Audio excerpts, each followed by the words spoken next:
Bonjour, c'est Kevin et bienvenue dans ce nouveau podcast dans lequel on va voir ensemble les 5 critères qui vont te permettre de déterminer si une niche est rentable ou pas. Si tu souhaites lancer un site d'affiliation, un site de niche, un blog et pourquoi pas un site de e-commerce. Je vais y arriver. Donc juste avant, je t'invite à t'abonner à la chaîne YouTube si ce n'est pas déjà fait.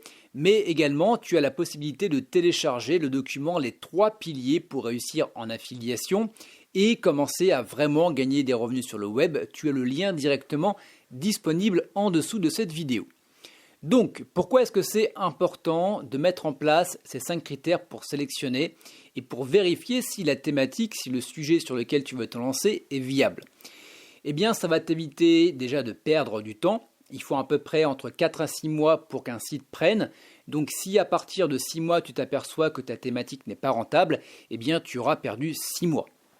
Ensuite, tu auras peut-être probablement perdu de l'argent parce que tu auras acheté un nom de domaine, parce que tu auras acheté un hébergeur, parce que tu auras peut-être sous-traité le référencement et également sous-traité la rédaction d'articles. Donc finalement, tu auras beaucoup investi en temps et en argent et tu n'auras aucun retour. Et là, en termes de démotivation, on est quand même pas mal. Donc pour pallier à ça, tu as 5 critères à mettre en place. Le premier critère, ça va être le nombre de recherches mensuelles.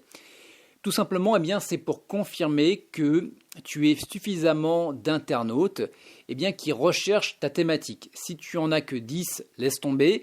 Si tu commences à en avoir 1000, 2000, 3000, 10 000, ça commence à être intéressant. Donc comment est-ce que tu vas pouvoir vérifier ça ? Tu vas aller sur des logiciels tels que par exemple SEO Cockpit, Rank Explorer, KW Finder, peu importe.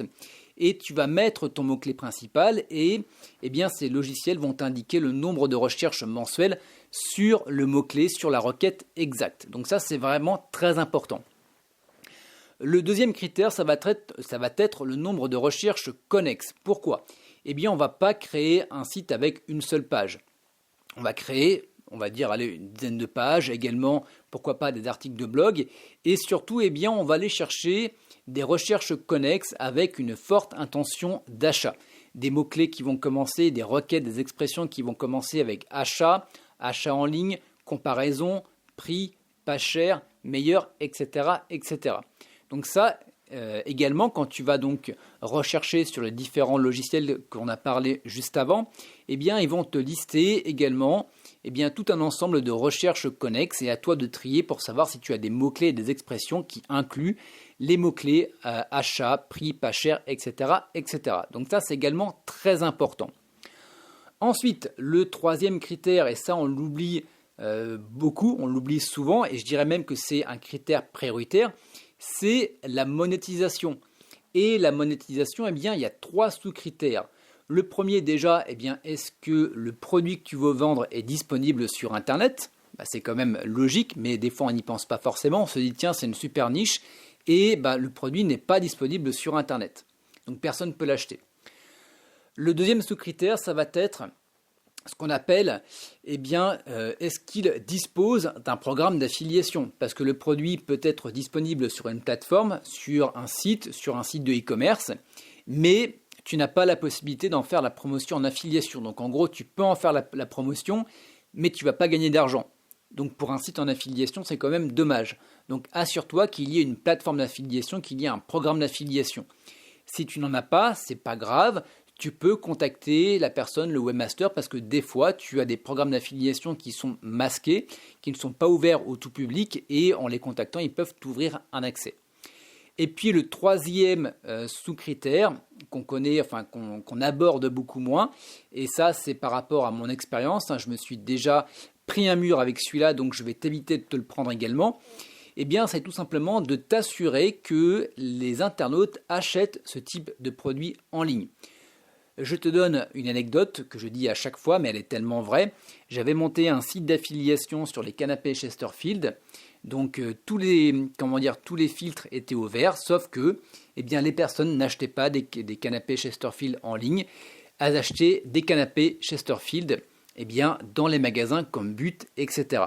Donc ça, c'est le troisième critère à respecter. Et je dirais même que c'est un des critères principaux. Ensuite, le quatrième critère, ça va être la concurrence. Donc, la concurrence, ça va être la facilité sur laquelle tu vas pouvoir te positionner en première page de Google. Donc on peut se lancer sur une thématique qui va être très concurrentielle, mais ça va demander beaucoup plus d'efforts, notamment en termes de référencement. Sachant que lorsqu'on monte un site de niche, un site en affiliation, ou également un site de e-commerce, un blog, peu importe, c'est toujours mieux d'être sur une thématique avec une faible concurrence qui va te permettre déjà de produire beaucoup moins de contenu, mais qui va te permettre également de faire beaucoup moins de référencement et ça va te permettre également de te positionner beaucoup plus rapidement en première page de Google et ainsi générer du trafic et générer des ventes. Donc pour analyser la concurrence, tu as différents logiciels. Tu as bien évidemment, on en a parlé en début de cet audio, tu as KW Finder et tu as également par exemple SE Cockpit et même Rank Explorer qui te permettent d'avoir une estimation de la concurrence. Donc ça c'est vraiment très très très important. Et puis le cinquième critère, ça va être la tendance et tu as deux sous-critères. Le premier sous-critère, ça va être la saisonnalité. Est-ce que ma thématique, est-ce que le sujet, est-ce que ma niche est recherchée tout au long de l'année? Je te prends pour exemple les machines à glaçons qui doivent très bien marcher en ce moment parce qu'on est en période de canicule, mais ça marchera peut-être déjà beaucoup moins en décembre, en janvier ou en février. Donc ça, c'est à prendre en compte également. Et ça, tu peux le checker avec Google Trends, c'est gratuit. Tu mets ton mot-clé, il va te dire l'historique un petit peu des recherches sur les 5 dernières années. Et ça, c'est le deuxième sous-critère, c'est comment ont évolué les recherches sur ton mot-clé, sur ta thématique durant les 5 dernières années. Si tu vois que la courbe est croissante, c'est bon signe. Si tu vois que la courbe elle est stable, c'est bon signe. Si tu vois que la courbe est en chute libre, il se peut que d'ici quelques semaines, quelques mois, voire quelques années, plus personne ne recherche la thématique. Donc ça, c'est véritablement important. Voilà pour les 5 critères. Donc je t'invite à vérifier si ta thématique y correspond. Également, si tu vas aller beaucoup plus rapidement, si tu vas aller beaucoup plus vite, sache que tu as encore la possibilité de télécharger le pack de 7 niches rentables et préanalysées. Voilà, ça va te permettre de te lancer sur des niches qui sont déjà rentables. Ça t'évite de faire tout ce travail de critères de recherche. Ça t'évite d'hésiter au moment de te lancer. Ça t'évite également de te tromper. Donc tu as le lien directement disponible en dessous de cette vidéo, à savoir que le nombre de places est vraiment limité pour garder la qualité et pour que tu n'aies pas une centaine de personnes qui se lancent sur la même niche. Également, tu as un tarif promotionnel préférentiel jusqu'à ce week-end. Voilà, je te laisse regarder tout ça en dessous de cette vidéo et quant à nous, on se retrouve demain pour un prochain épisode. À demain, ciao, bye bye.